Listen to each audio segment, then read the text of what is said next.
হরে হরে হরে রাম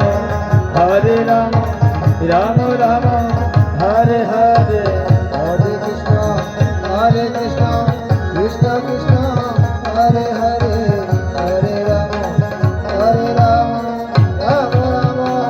হরে হরে।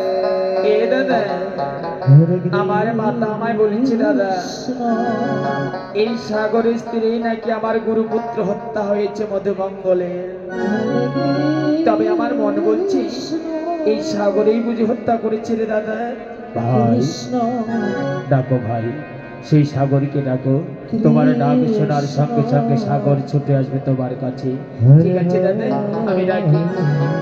বলিয়া সাগর সাগর ডাকছি সাগর সাগর বলে তোমার প্রভুর কণ্ঠেশ্বর। ওগো দয়াল তুমি কোথায় দেখা দাও, প্রণাম তব চরণে। সাগর তুমি নিষ্পাপ নিষ্কলঙ্ক, এক পঞ্চম বৎসরের বালককে তুমি হত্যা করেছো কেন? দয়াল না দয়াল না, আমি কোন পঞ্চম বৎসরের বালককে তো হত্যা করিনি দয়াল।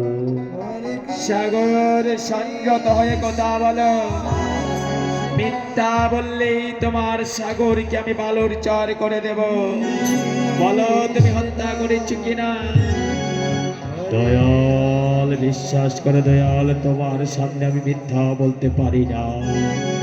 ও মনে পড়ে যায় বিগত দিনে পাতাল সম্রাট শঙ্কসুর এসেছিল দয়াল। আবার এই সাগর পার হয়ে যখন এই দিকে চলে যায় তখন তার শরীরে ছিল না কোনো রক্ত। তারপরে পুনরায় যখন ফিরে আসে তার শরীরে রক্তে রক্তাক্ত দেখলাম দয়াল। আমার মন বলছে ওই পাতাল সম্রাট শঙ্কসুর হত্যা করেছে। সাগর তবে মনে রেখো সাগর, সত্যি যদি তোমার কথা সত্য হয়ে থাকে তবেই তুমি মুক্তি পাবে। আর যদি মিথ্যা কিছু বলবার চেষ্টা করো তোমার এই সাগরকে আমি বালুর চর করে রাখবো।